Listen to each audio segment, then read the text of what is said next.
Bonjour tout le monde. Les élèves de la deuxième année baccalauréat sciences mathématiques, sciences physiques et SVT.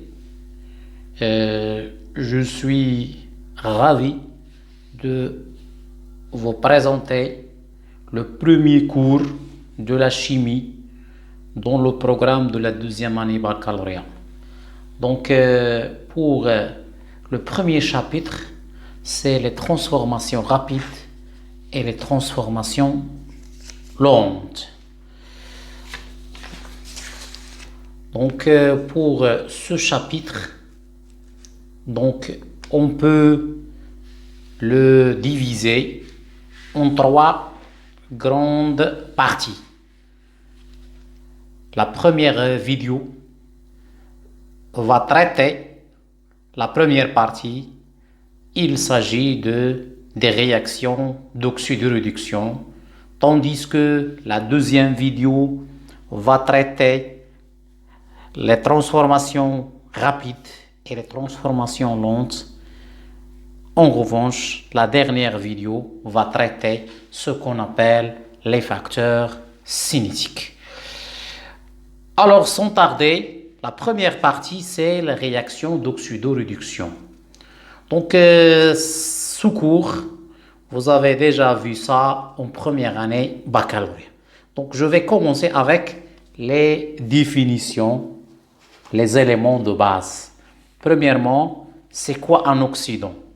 Donc, un oxydant est toute espèce chimique capable de capter.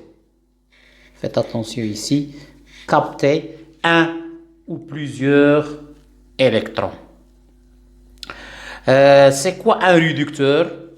Un réducteur, c'est le contraire de l'oxydant. C'est toute espèce chimique susceptible ou bien capable de céder. Céder, ça veut dire perdre un ou plusieurs électrons. Donc l'oxydant capte les électrons, tandis que le réducteur cède ou bien perd les électrons. Maintenant, on va définir c'est quoi une oxydation. Une oxydation, c'est tout à fait le contraire. L'oxydant capte, donc l'oxydation, c'est une perte d'électrons. Donc, correspondant, c'est une transformation chimique correspondant à une perte d'électrons, tandis que une réduction est une transformation chimique correspond à un gain d'électrons. Très bien. Maintenant, on va passer au couple. Couple, oxydant, réducteur. Donc, comment on va simplifier l'écriture? Tout simplement, ox/red. Ox, ça veut dire l'oxydant, et red, ça veut dire le réducteur. Donc, c'est quoi un couple oxydant-réducteur? Donc, il est constitué de deux éléments. Le premier élément, c'est l'oxydant et le deuxième élément, c'est le réducteur. Bien sûr, ces deux éléments sont susceptibles d'échanger un ou plusieurs électrons selon la demi-équation d'oxydoréduction suivante. Voilà la première demi-équation. C'est ox plus n électrons donne deux flèches, va donner réducteur. Très bien. La remarque maintenant, la demi-équation d'oxydoréduction doit vérifier les lois de conservation, éléments et charges. C'est une représentation formelle car les électrons n'existent pas en solution.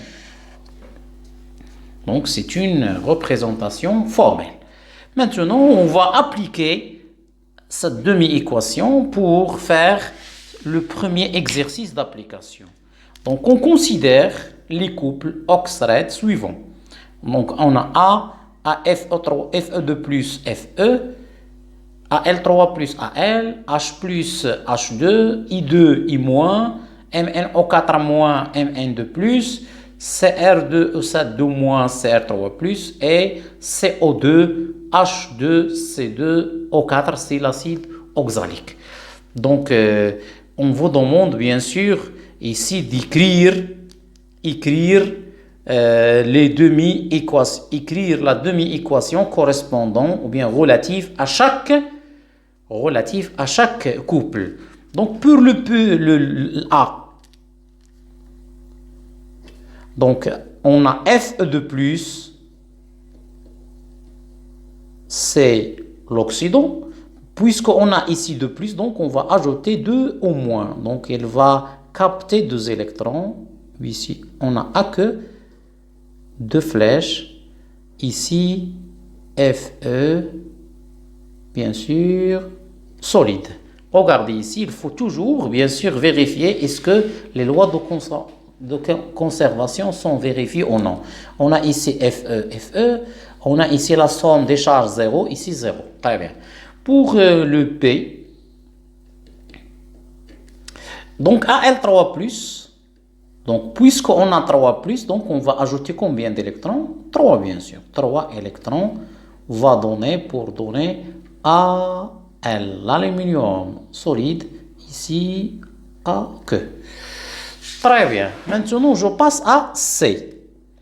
C, donc H+, c'est l'oxydant. Et H2, c'est le réducteur correspondant ou bien conjugué. Donc, et faites attention ici. Donc, H+ va donner H2. Ici, gaz. Ici, AQ.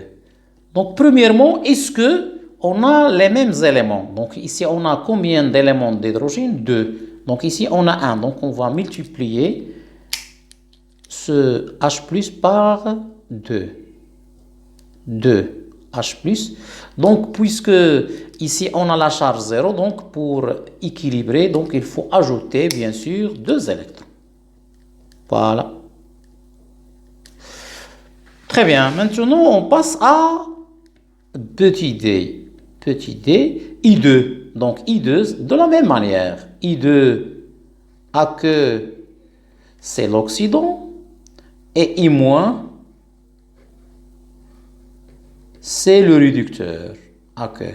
Ici, on a combien de I? On a 2. Donc, il faut multiplier le côté à droite par 2. Donc, ici, on a combien de charges ici? On a 2 au moins. 2 moins. Donc, il faut ajouter 2 électrons. Plus 2 au moins. Voilà. Donc, il est équilibré. Donc, il faut toujours vérifier la conservation de la charge et de l'élément chimique, bien sûr. Maintenant, je passe à petit e. Petit e. MnO4-, Mn de plus. Donc, c'est un peu compliqué, mais on va, bien sûr, trouver cette demi-équation étape par étape. Donc, l'oxydant, c'est MnO4-, AQ. Je laisse l'espace et j'écris le réducteur Mn de plus. Mn de plus. Maintenant, on a ici combien de manganèse? On a un seul. Ici, on a un seul, c'est bon. Ici, on a combien d'oxygène? On a 4.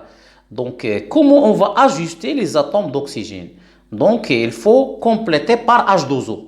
Donc, ici, voilà, on a ici 4O. Donc, on va ajouter 4 H2O. Bien sûr, liquide.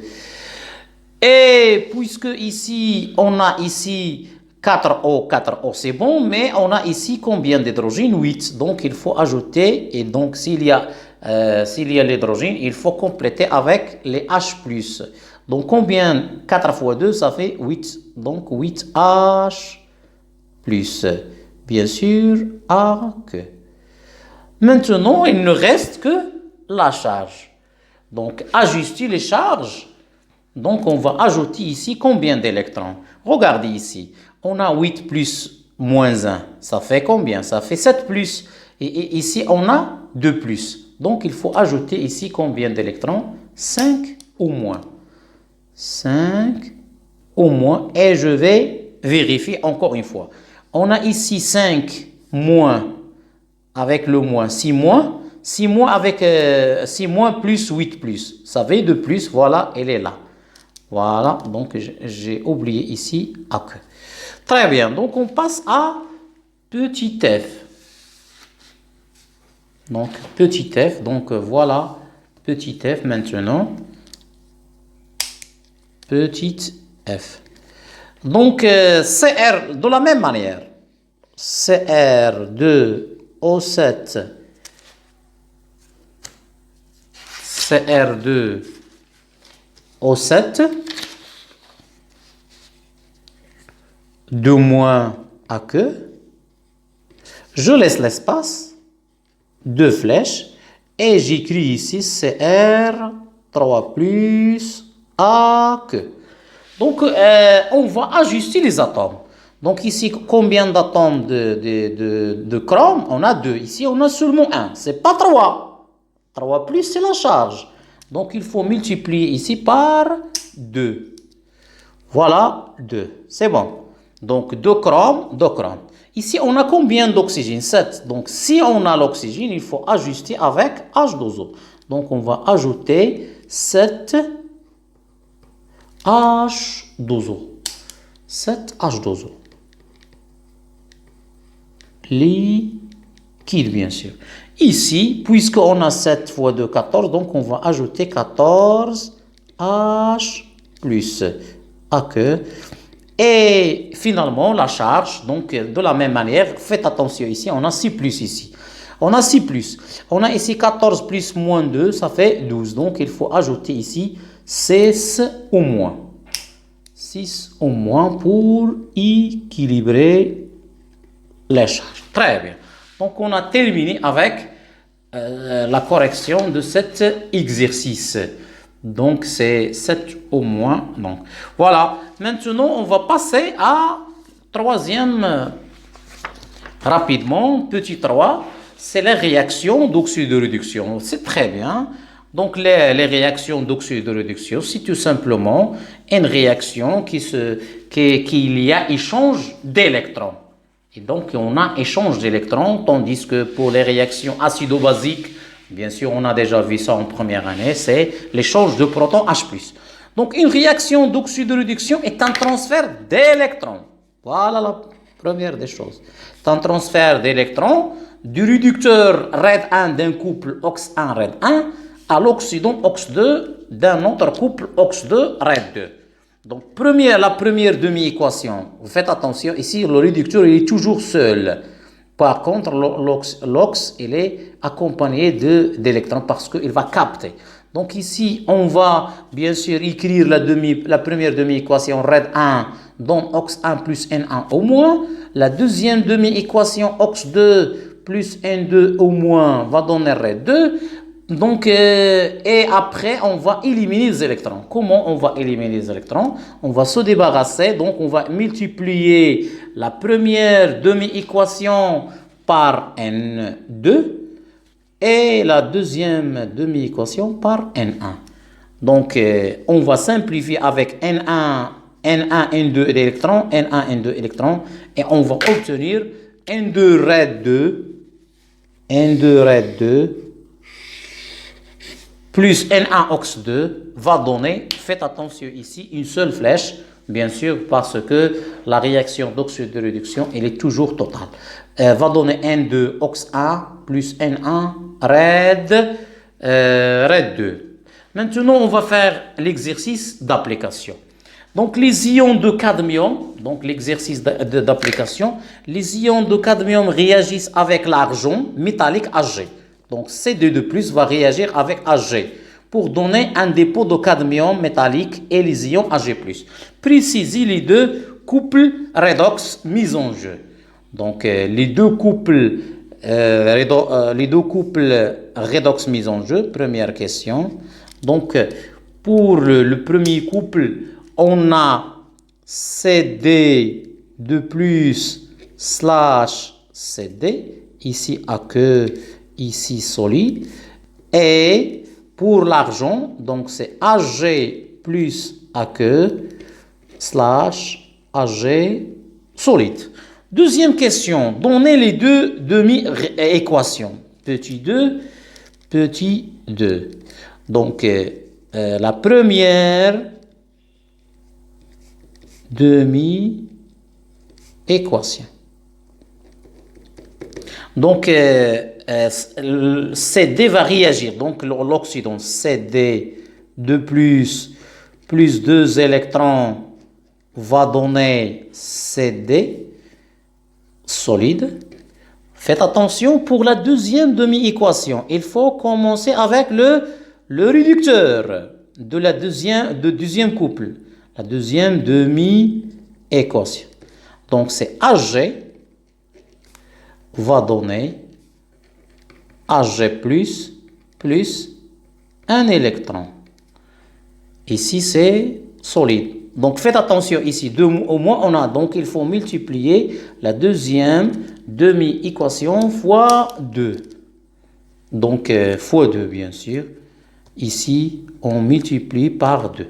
Donc, donnez les deux demi-équations qui symbolisent les transformations. Et en déduire, donc, petit 3, l'équation déduisons l'équation bilan. L'équation bilan. Déduisons l'équation bilan de la réaction. De la réaction. Voilà, donc je vais combiner les deux demi-équations. Donc CD de plus AQ plus 2 Ag solide, une seule flèche, va donner CD solide plus 2 Ag plus AQ. Je passe rapidement à la quatrième question. Précisez l'entité qui joue le rôle de l'oxydant. Donc, selon la définition, qui a capté les électrons, bien sûr, c'est CD+. Donc, l'ion CD de plus capte quoi? Les électrons. Donc, c'est l'oxydant. Donc, elle va représenter l'oxydant. Tandis que l'argent métallique,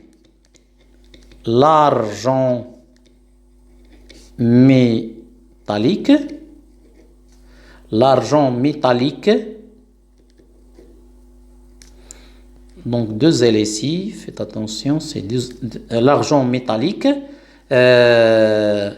cède, ça veut dire perd, cède les électrons,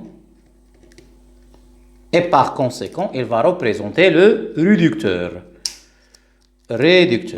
Donc, c'est le réducteur. Donc, je passe à la dernière question, cinquième question. La cinquième question, préciser l'entité qui subit l'oxydation et celle qui subit la réduction. Donc, CD2+, subit la réduction et l'Ag subit l'oxydation. Parce que en s'oxydant, il libère les électrons. Voilà, donc c'est la fin de cette vidéo. Merci et à la prochaine vidéo, Inch'Allah.